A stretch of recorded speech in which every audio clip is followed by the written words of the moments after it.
الحمد لله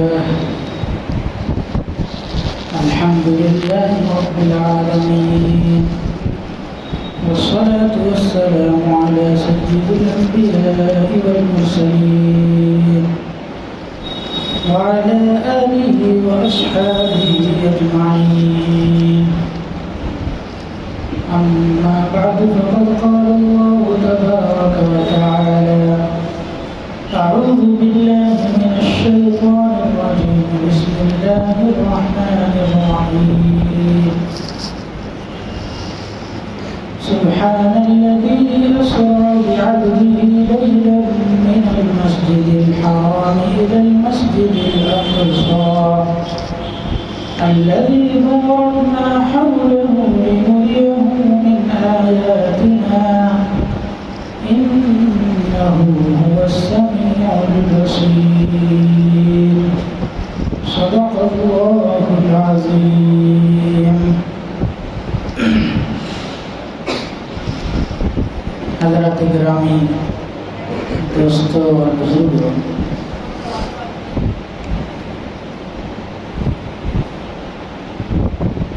اللہ کے رسول صلی اللہ علیہ وسلم نے اللہ کے دین کی خاطر طرح طرح کی تکلیفیں برداشت کی، مشقتیں برداشت کی، ہر طرح کی ذلت اٹھانی پڑی.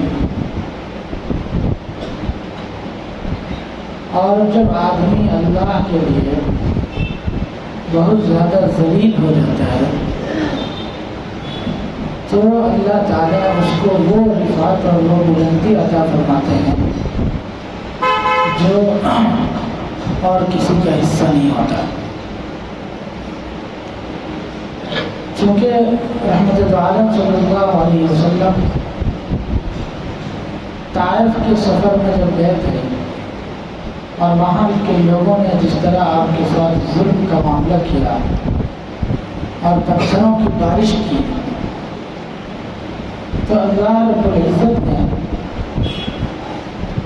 اس کے بعد ہی اور ادھر آپ کے چچا ابو طالب کا بھی انتقال ہو گیا تھا، اور حضرت خدیجہ رضی اللہ تعالی عنہ جو آپ کو ہر موڑ پر تسلی دیتی تھی، ایسی شریک حیات بیوی کا بھی انتقال ہو گیا، تو آپ بہت زیادہ غمگین اور اداس تھے.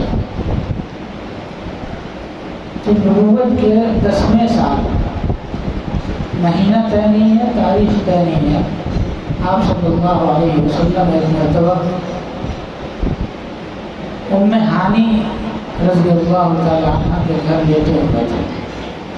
یہ ام ہانی حضرت علی رضی اللہ تعالی عنہ کی بہن ہے، تو گویا آپ کی چچازاد بہن ہے. تو وہاں لیٹے ہوئے تھے کہ آپ صلی اللہ علیہ وسلم کو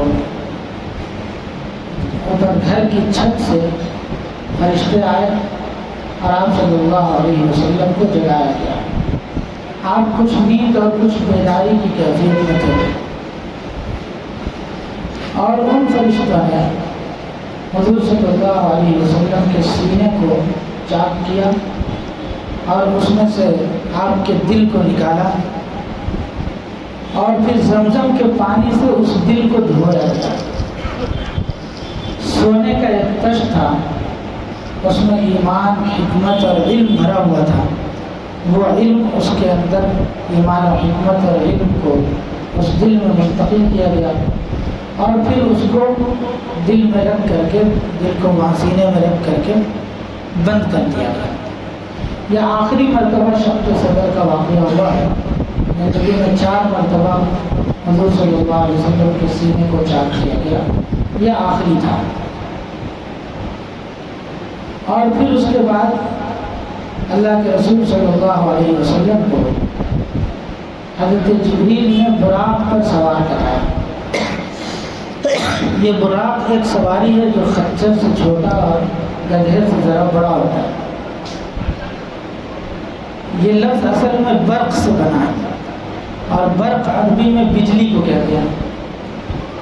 تو اشارہ یہ تھا کہ جس طرح بجلی تیز رفتار ہوتی ہے اسی طرح یہ سواری بھی تیز رفتار تھی، اور اس کا ایک قدم وہاں پہنچتا تھا جہاں تک انسان کی نظر جاتی ہے۔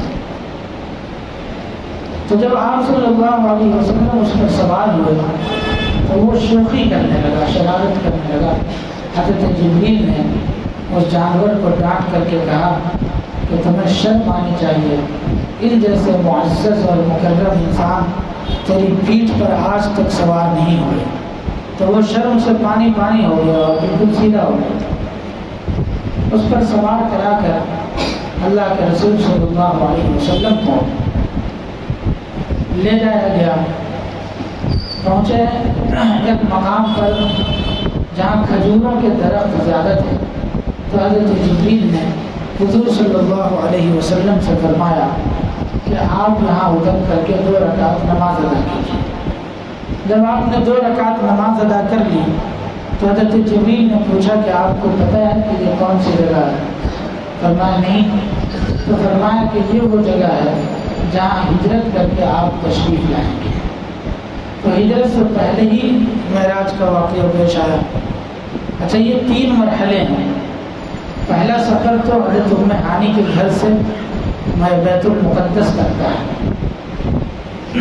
دوسرا سفر جو ہے وہ بیت المقدس سے لے کر کے سدرۃ المنتہا تک جہاں حضرت جبریل کے ساتھ گئے تھے، اور تیسرا سفر ایک وہ ہے جہاں آپ اکیلے گئے تھے، وہاں سے عرش تک کا سفر۔ تو گویا اس سفر کو 3 مرحلے میں تقسیم کیا جا سکتا ہے۔ پہلے سفر کو جو مسجد حضرت ام ہانی کے گھر سے مسجد اقصیٰ تک کا ہوا، اس کو جو ہے اسراء کہا جاتا ہے۔ قرآن مجید میں سورہ بنی اسرائیل کی جو ابتدا ہوتی ہے وہاں پر اللہ تعالیٰ نے یہی لفظ استعمال کیا، سبحان الذی اسریٰ۔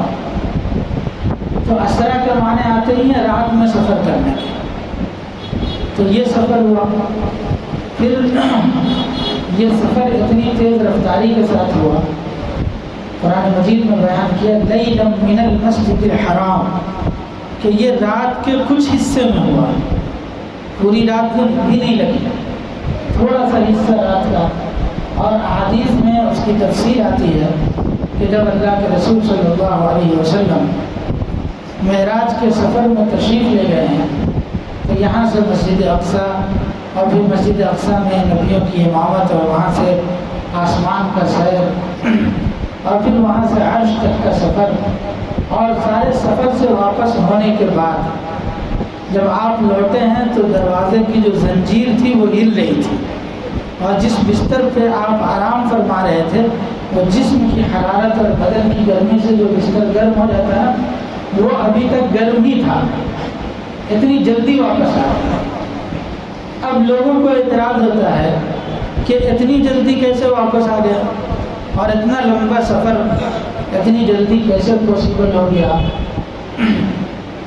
تو جو عقل والے لوگ ہیں ان کو تو اعتراض ہوتا ہے جو اپنی عقل استعمال کرتے ہیں، اور جو لوگ محبت والے ہیں ان کو جو ہے اس میں کوئی تعجب کی بات نظر نہیں آتی۔ فلسفے والے کہتے ہیں کہ آسمان میں خرق و التیام ممکن نہیں ہے، یعنی آسمان میں کوئی راستہ نہیں بن سکتا، نہ کوئی چیز اوپر جا سکتی ہے، نہ اوپر سے اندر آ سکتی ہے، نیچے آ سکتی ہے۔ تو ان سے سوال کیا جائے کہ آخر اللہ تعالیٰ نے حضرت آدم علیہ السلام کو تو اوپر سے نیچے بھیجا تھا، تو وہ کیسے آ گئے؟ اور حضرت عیسیٰ علیہ السلام کو اللہ تعالیٰ نے بلایا تھا، تو حضرت عیسیٰ علیہ السلام 4تھے آسمان پر ہیں، وہ کیسے پہنچ گئے؟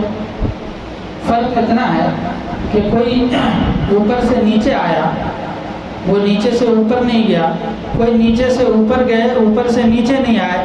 ہمارے نبی گئے بھی تھے اور آئے بھی تھے، دونوں کام ہو، اور اتنی جلدی گئے کہ آپ یہ کہہ سکتے ہیں کہ چند سیکنڈ بھی نہیں لگا ہوا، اور اتنی تیز رفتاری کے ساتھ واپس آ گئے۔ تو ان کو تعجب ہوتا ہے کہ اتنی جلدی اتنا لمبا سفر کیسے ممکن ہے؟ قرآن مجید میں حضرت سلیمان علیہ السلام کا قصہ نقل کیا گیا کہ حضرت سلیمان علیہ السلام ایک مرتبہ اپنی مجلس میں بیٹھے ہوئے تھے، اور مجلس میں بیٹھے ہوئے انہوں نے یہ کہا کہ کون ہے جو ملکہ بلقیس کا تخت میرے پاس لے کر کے آئے۔ ملکہ بلقیس ان سے 1 مہینے کی دوری پر رہتی تھی اور ان کا جو تخت تھا وہ 7 کمروں کے اندر بند تھا، مقفل تھا، تالا لگا ہوا تھا۔ تو قرآن مجید میں بیان کیا قال الذی عنده علم من الکتاب، تو ایک شخص نے یہ کہا کہ میں جو ہے لے آؤں گا قبل ان تقوم من مقامک، آپ کی اس مجلس کے برخاست ہونے سے پہلے تو حضرت سلیمان علیہ السلام نے کہا نہیں، مجھے اس سے بھی جلدی چاہیے۔ وقال الذی عنده علم من الکتاب، کہ وہ شخص جس کے پاس کتاب کا تھوڑا سا علم تھا، اس نے کہا انا آتیک بہ قبل ان یرتد الیک طرفک، میں پلک جھپکنے سے پہلے حاضر کر دوں گا۔ اور پھر حضرت سلیمان علیہ السلام کی آنکھ بند ہوئی اور جیسے آنکھ کھولا تو وہ تخت حاضر تھا۔ تو مجھے یہ بتائیے کہ ایک شخص جو سلیمان علیہ السلام کا صحابی ہے اور سلیمان علیہ السلام کا مقتدی ہے، وہ کتاب کا تھوڑا سا علم رکھنے کے باوجود پلک جھپکنے میں ملکہ بلقیس کا تخت مہینوں کی مسافت سے پلک جھپکنے سے پہلے لا کر کے حاضر کر دیتا ہے، تو وہ شخصیت کہ مسجد اقصی کے اندر سلیمان علیہ السلام خود جن کی ابتدا میں نماز پڑھ رہے ہوں اور وہ سارے نبیوں کا امام ہو، اگر وہ پلک جھپکنے کے بقدر آسمان کی سیر کر کے آ جائیں، جنت و جہنم کی سیر کر کے آ جائیں اور اللہ کے عرش سے گھوم کر کے آئیں، تو اس میں کون سی بعید بات ہے؟ اور پھر اس کے پاس تو کتاب اللہ کا تھوڑا سا علم تھا، اور یہاں وہ شخصیت موجود ہیں جن کے اوپر اللہ کا پورا کلام نازل کیا گیا، تو اس میں تعجب کی کیا بات ہے؟ اور پھر قرآن نے یہ کہا سبحان الذی اسریٰ، یعنی شروعات ہی یہاں سے کی ہے کہ اس میں تعجب تو ان لوگوں کو ہو جو اس عمل کو محمد کا اپنا فعل سمجھتے ہیں۔ اللہ تعالیٰ نے شروع کیا کہ پاک ہے وہ شخص، پاک ہے وہ ذات جس نے اپنے بندے کو سیر کرائی رات کے ایک حصے میں مسجد حرام سے لے کے مسجد اقصی تک۔ ابھی حضرت ام ہانی کا جو مکان تھا وہ اب مسجد حرام کا حصہ، اور وہاں مسجد کی تعمیر ہو گئی۔ تو جب یہ کام اللہ رب العزت نے کیا اور اللہ تبارک و تعالیٰ نے اس کو اپنا عمل بتایا، تو اللہ کے لیے کون سی چیز ناممکن ہے؟ جو اللہ بغیر ماں باپ کے حضرت آدم کو بنا سکتا ہے، جو اللہ بغیر باپ کے حضرت عیسیٰ کو بنا سکتا ہے، اس اللہ کے لیے کیا ممکن ہے؟ ناممکن ہے کہ اللہ تعالیٰ جو ہے حضور کو بلا نہ سکے۔ تو جب یہ اللہ کا فعل ہے اور اللہ کا عمل ہے تو اس میں حیرت کی کوئی بات نہیں۔ کیوں کرایا گیا؟ لِنُرِيَهُ مِنْ آيَاتِنَا الْكُبْرَى، تاکہ ہم ان کو اپنی قدرت کی بڑی بڑی نشانیاں دکھائیں۔ تو حضور صلی اللہ علیہ وسلم کو لے جا رہے تھے، تو راستے میں آپ صلی اللہ علیہ وسلم کو ایک بڑھیا نے آواز دیا۔ حضور نے ان کی آواز کی طرف توجہ نہیں کی، پھر ایک بوڑھے نے آواز دیا، حضور نے ان کی طرف بھی توجہ نہیں کی۔ پھر کچھ لوگ کھڑے تھے تو انہوں نے حضور کو سلام کیا ان الفاظ میں، السلام علیک یا اول، السلام علیک یا آخر، السلام علیک یا حاشر۔ تو حضرت جبریل نے فرمایا کہ ان کے سلام کا جواب دیجیے۔ پھر حضرت جبریل علیہ السلام نے بتایا کہ یہ پہلے جو جس بڑھیا نے آپ کو اپنی طرف بلایا تھا، یہ بڑھیا جو ہے یہ دنیا تھی جس کی عمر اب اتنی سی باقی رہ گئی ہے جتنا آپ نے دیکھا، اور وہ جو بوڑھا تھا وہ شیطان تھا جو آپ کو اپنی طرف مائل کرنا چاہتا تھا۔ اگر آپ ان دونوں کی بات پر متوجہ ہو جاتے اور آپ ان کی بات کا جواب دے دیتے تو آپ کی امت گمراہی کا شکار ہو جاتی۔ اور یہ جو سلام کیا جنہوں نے، السلام علیک یا اول، السلام علیک یا آخر، السلام علیک یا حاشر، یہ حضرت ابراہیم، حضرت موسیٰ اور حضرت عیسیٰ علیہ السلام تھے جنہوں نے آپ کو سلام کیا۔ پھر ایک مقام پر پہنچے تو وہاں پر حضور کو نماز کے لیے کہا گیا کہ آپ یہاں بھی اتر کر کے نماز پڑھیے۔ جب نماز پڑھ لی تو حضرت جبریل نے بتایا کہ جس جگہ پر آپ نے نماز پڑھی ہے یہ وادی سینا ہے جس کو طور پہاڑ کہا جاتا ہے، اور یہ وہی وادی ہے جہاں حضرت موسیٰ علیہ السلام اللہ تعالیٰ سے بات کیا کرتے تھے۔ پھر آگے چلے تو ایک مقام پر اتر کر کے نماز پڑھنے کے لیے کہا گیا تو فرمایا کہ یہ وہ جگہ ہے جس کو مدین کہا جاتا ہے، اور یہ حضرت شعیب علیہ السلام کی بستی تھی۔ پھر ایک جگہ اور نماز پڑھنے کے لیے کہا گیا، یہ بیت المقدس سے قریب ہی جگہ تھی، بیت اللحم جس کا نام، جہاں حضرت عیسیٰ علیہ السلام کی پیدائش ہوئی۔ تو یہ سب واقعات اللہ کے رسول صلی اللہ علیہ وسلم کو معراج کے سفر میں پیش آئے۔ اسی میں مسجد اقصیٰ پہنچنے سے پہلے راستے میں جو روایات میں آتا ہے بہت سی چیزیں اللہ کے رسول صلی اللہ علیہ وسلم نے مشاہدہ کی۔ اس میں سے ایک یہ بھی دیکھا کہ کچھ لوگ ہیں جن کے ناخن تانبے کے بنے ہوئے ہیں اور وہ اپنے ناخنوں سے اپنے چہرے کو نوچ رہے ہیں۔ رحمت دو عالم صلی اللہ علیہ وسلم نے حضرت جبریل سے پوچھا کہ یہ کون لوگ ہیں جو اپنے ناخن سے، جو ناخن تانبے کے بنے ہوئے ہیں اور وہ اپنے چہرے کو نوچ رہے ہیں؟ تو اللہ حضرت جبریل نے فرمایا کہ یہ آپ کی امت کے وہ لوگ ہیں جو لوگوں کی برائیاں کیا کرتے تھے، لوگوں کی غیبت کرتے تھے اور ان کی پیٹھ پیچھے ان کی برائی کیا کرتے تھے، اور اللہ نے ان کو یہ سزا دی۔ یہ ابھی قیامت قائم نہیں ہوئی ہے، یہ برزخ کی سزا ہے، جو قبر سے قیامت کے دن تک کا جو منظر ہے وہ برزخ کہلاتا ہے، اور اس میں اللہ نے ان کو یہ سزا دی ہے کہ وہ اپنے ہی ناخن سے اپنے منہ کو نوچ رہے ہیں۔ میرے دوستوں اور بزرگوں، آج ہماری مجلسیں غیبت سے خالی نہیں ہوتی۔ ہم ہر وقت، ہماری گفتگو کا موضوع یہی رہتا ہے کہ ہم دوسروں کی برائی کریں، ہم دوسروں کے بارے میں برائی کے ساتھ اس کا تذکرہ کریں۔ اللہ کے رسول صلی اللہ علیہ وسلم نے ارشاد فرمایا، الغیبۃ اشد من الزنا، کہ غیبت زنا سے بڑا سخت گناہ ہے، کیونکہ زنا کرنے والا زنا کرنے کے بعد توبہ کرتا ہے، اللہ سے معافی مانگ لیتا ہے، اللہ اس کو معاف کر دیتے ہیں، لیکن غیبت کرنے والا جب تک سامنے والے سے معافی نہ مانگ لے اس وقت تک اس کی معافی کی کوئی شکل نہیں ہوتی۔ تو ہم نیکی کریں، ہم نیکیوں کے انبار اکٹھے کریں، ہم نوافل پڑھتے ہیں، ہم قرآن مجید کی تلاوت کرتے ہیں، ہم صدقہ اور خیرات کرتے ہیں، لیکن ہم کسی اور کی غیبت اور برائی بھی کرتے ہیں، نتیجہ یہ ہوگا کہ ہماری ساری نیکیاں اس دوسرے شخص کے حوالے کر دی جائے گی، اور ہماری ساری نیکیاں وہ دوسرے کے نام اعمال میں چلی جائیں گی۔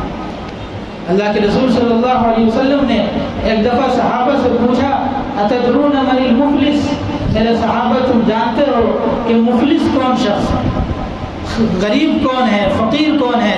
فرمایا المفلس فینا من لا درہم لہ ولا دینار۔ صحابہ نے عرض کیا کہ ہمارے درمیان تو مفلس اس کو کہا جاتا ہے جس کے پاس روپیے پیسے یا درہم و دینار نہ ہو۔ حضور نے فرمایا نہیں، المفلس من امتی من یاتی یوم القیامہ بصلاۃ وصیام وزکاۃ وصدقۃ ونسک ویاتی قد شتم هذا واکل مال هذا وقذف هذا فیعطى هذا من حسناته وهذا من حسناتی، کہ میری امت کا مفلس وہ شخص ہے جو بہت زیادہ نماز لے کر آئے گا، بہت زیادہ روزے لے کر آئے گا، بہت زیادہ زکوٰۃ اور صدقات اور خیرات لے کر کے آئے گا، قربانیاں اور حج لے کر کے آئے گا، لیکن کسی کو گالی دی ہوگی، کسی کو برا بھلا کہا ہوگا اور کسی کا ناحق مال کھا لیا ہوگا، کسی پر تہمت لگا دی ہوگی، تو اللہ تبارک و تعالیٰ کل قیامت کے میدان میں اس شخص کو بلائیں گے، اور بلانے کے بعد اس کو یہ اختیار دیں گے کہ اس شخص نے تمہاری جتنی برائی کی ہے اور جتنا تمہارا ناحق مال کھایا ہے، اس کی نیکیوں میں سے جتنا تم لینا چاہو وہ لے لو۔ کل قیامت کے دن جب لوگ ایک ایک نیکی کے محتاج ہوں گے، اور یہ فلاں حاجی صاحب اور فلاں نمازی صاحب کی نیکیوں میں سے جب اس شخص کو نیکیاں اٹھانے کا موقع ملے گا تو کیا خیال ہے وہ کوئی نیکی چھوڑے گا؟ نام اعمال خالی ہو گیا، زندگی بھر محنت کر کے نیکیاں کمائی لیکن وہاں نیکیاں دوسرے کے حصے میں چلی گئی، اب یہ شخص خالی ہو گیا۔ اگر نیکیاں ختم ہو گئی ہیں اور بھی لوگوں کے حقوق باقی ہیں تو دوسرے لوگوں کے گناہ اس کے اوپر لاد دیے جائیں گے۔ یہ اتنا سخت وبال، اس لیے ہمیں بچنے کی کوشش کرنی چاہیے۔ اللہ کے رسول صلی اللہ علیہ وسلم نے دیکھا کہ ایک شخص ہے جو نہر کے اندر تیر رہا ہے، اور پتھر کو لقمہ بنا بنا کر کھانے کی کوشش کر رہا ہے۔ پوچھا حضرت جبریل سے یہ کون ہے؟ فرمایا یہ وہ شخص ہے جو سود کھاتے تھے، سود خور ہے۔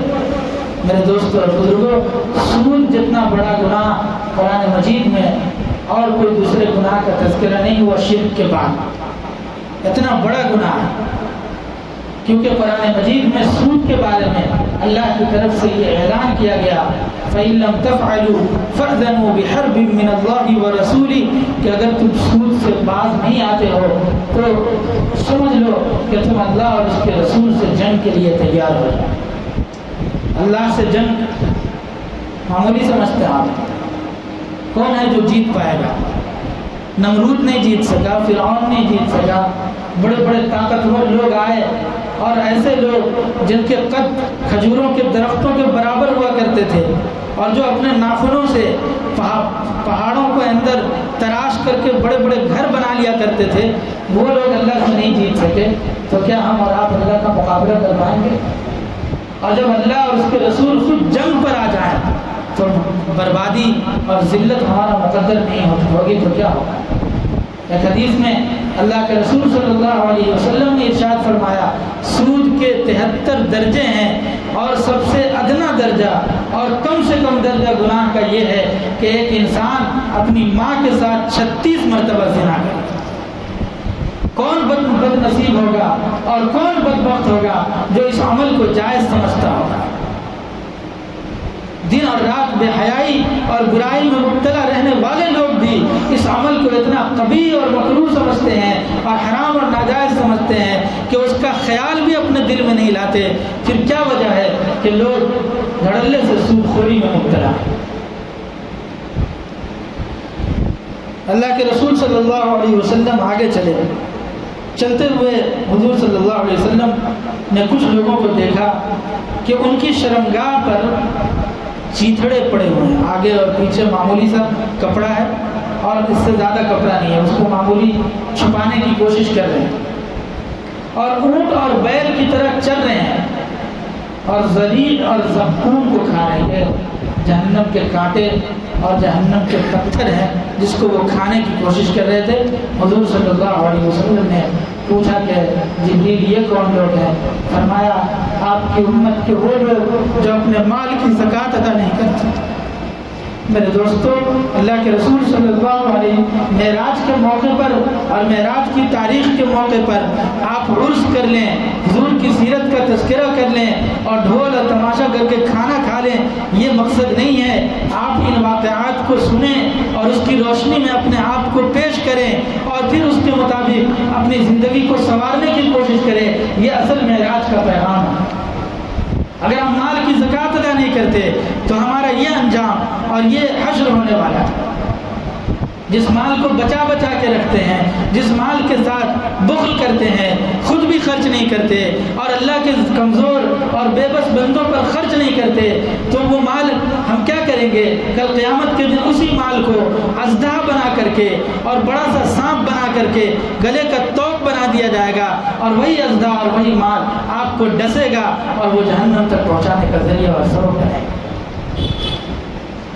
اللہ کے رسول صلی اللہ علیہ وسلم آگے چلے تو آپ نے دیکھا کہ کچھ لوگ ہیں جن کے سامنے ہانڈی پڑی ہوئی ہے اور اس ہانڈی میں اچھا اور خوشبودار گوشت بھی ہے اور کچھ ہانڈیاں ایسی ہیں جس میں سڑے ہوئے اور بدبودار گوشت بھی ہے۔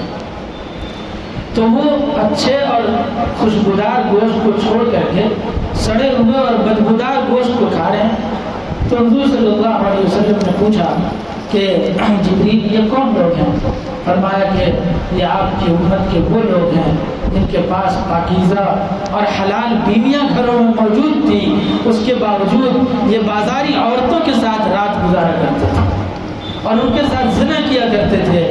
یہ وہ لوگ ہیں یا وہ عورتیں ہیں جن کے گھروں میں حلال شوہر موجود ہیں، اس کے باوجود بھی وہ دوسروں کے بستروں کو گرم کرتی تھیں۔ یہ ان کی سزا ہے کہ حلال اور پاکیزہ چیزوں کو چھوڑ کر سڑے ہوئے اور بدبودار چیزوں میں منہ مارنا ایک شریف انسان کا کام نہیں ہو سکتا۔ بیوی کے ساتھ ملنے پر تو اللہ نے اجر لکھا ہے، ثواب لکھا ہے، اور دوسری غیر عورتوں کے ساتھ حدیث پاک کے اندر ارشاد فرمایا لا یزنی الزانی حین یزنی وهو مؤمن، کہ جس وقت زنا کرنے والا زنا کر رہا ہوتا ہے ایمان اس کے دل سے نکل جاتا ہے۔ خدا نہ خواستہ اس کی حالت میں اگر موت آ گئی تو بغیر ایمان کے دنیا سے رخصت ہوں گے۔ میرے دوستوں اور بزرگوں کے اپنے ڈرنے کی بات ہے۔ اللہ کے رسول صلی اللہ علیہ وسلم آگے چلے تو آپ نے دیکھا کہ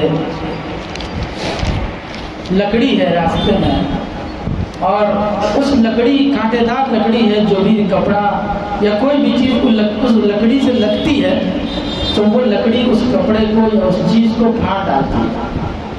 حضرت جبریل علیہ السلام سے پوچھا کہ یہ کون لوگ ہیں؟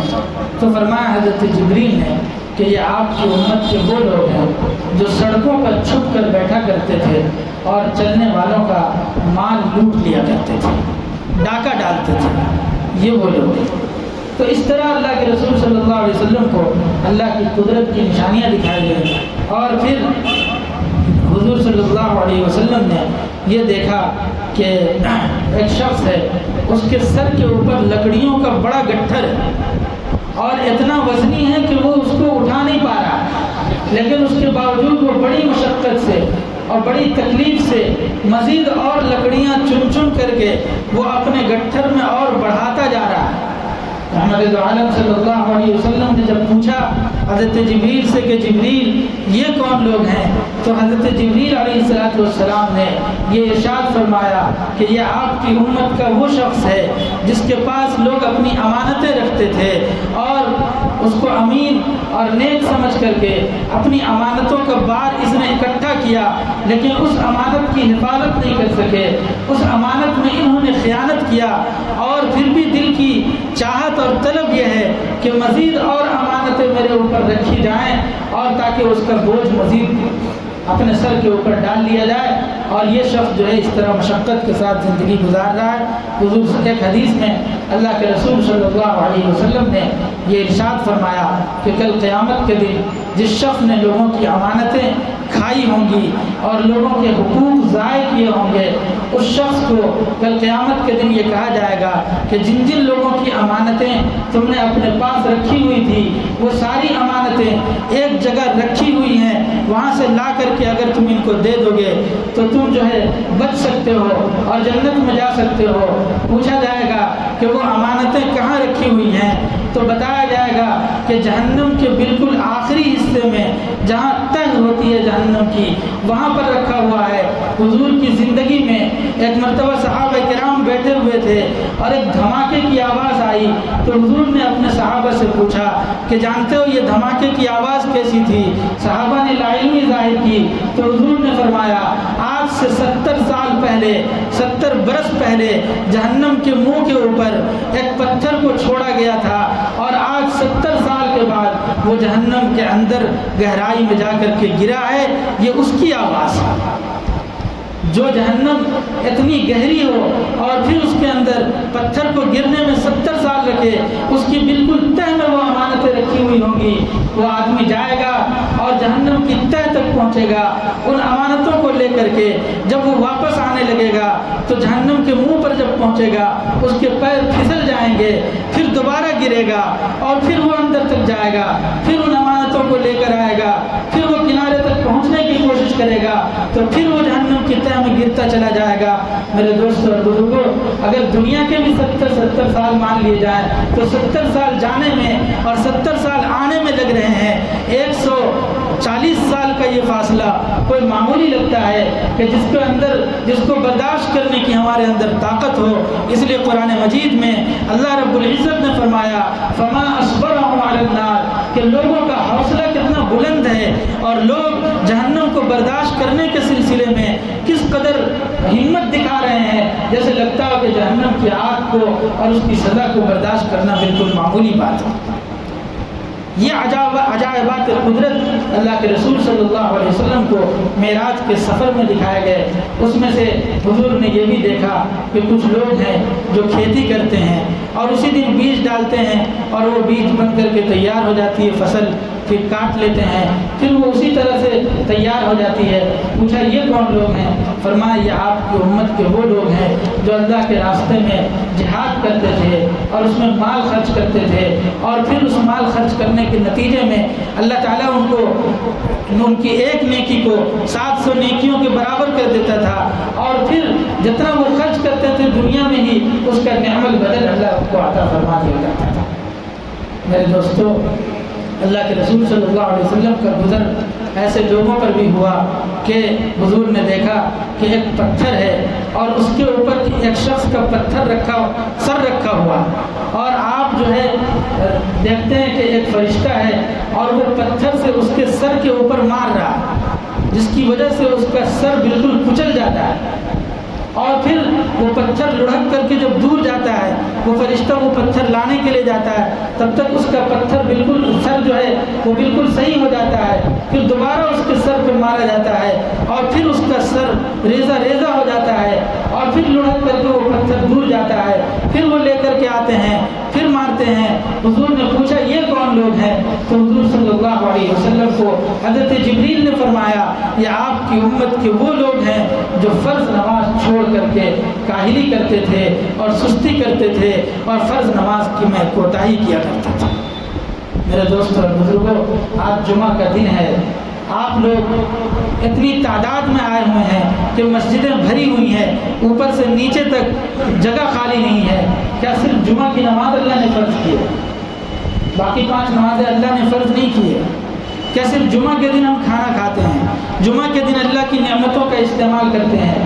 اگر ہم صرف جمعہ کے دن کھانا کھاتے ہوں، جمعہ کے دن اللہ کی نعمتوں کا استعمال کرتے ہوں، اور باقی ہفتے میں کسی دن اللہ کی کوئی نعمت نہیں کھا رہے ہوں، تب تو کوئی مسئلہ نہیں، آپ نماز مت پڑھیے۔ لیکن اگر آپ اللہ کی زمین پر چلتے ہیں، اللہ کے دیے ہوئے گھر میں رہتے ہیں، اللہ کا دیا ہوا رزق کھاتے ہیں، اللہ کے دیے ہوئے پانی کو استعمال کرتے ہیں، اور ہزاروں نعمتیں اللہ کی ہیں جو آپ استعمال کر رہے ہیں، پھر اس کے باوجود بھی اللہ کے سامنے سر نہ جھکانا اور اللہ کے حکم سے اعراض کرنا، یہ یقیناً اتنا بڑا جرم ہوگا اور اتنا بڑا ظلم ہوگا اللہ کے ساتھ کہ اللہ تعالیٰ ہمیں معاف نہیں کرے گا۔ اس لیے آج اس مجلس میں ہم یہ عزم کر کے جائیں کہ انشاءاللہ جن جن برائیوں کا تذکرہ ہوا وہ برائی خاص طور سے نہیں کریں گے، اور پھر انشاءاللہ 5 وقت کی نماز پابندی کے ساتھ پڑھتے رہیں گے اور اللہ کے حکم کو پورا کریں گے۔ میرے دوستو، آج موقع ہے ہمارے پاس، ہم نمازیں پڑھ سکتے ہیں، لیکن اس کے باوجود اگر ہم نمازیں نہیں پڑھیں گے تو کوئی بعید نہیں ہے کہ ایک وقت آئے گا کہ نماز پڑھنے سے ہمیں منع کر دیا جائے گا۔ دھیرے دھیرے ہماری مسجدوں کی طرف دشمنوں کی ناپاک نظریں ہیں، ایسا نہ ہو کہ ہماری غفلت و کوتاہی کی وجہ سے ہماری ساری مسجدیں ہم سے چھین لی جائیں اور پھر ہم سجدہ کرنا چاہیں اور ترستے ہوئے رہ جائیں اور سجدے کا موقع نہ مل سکے۔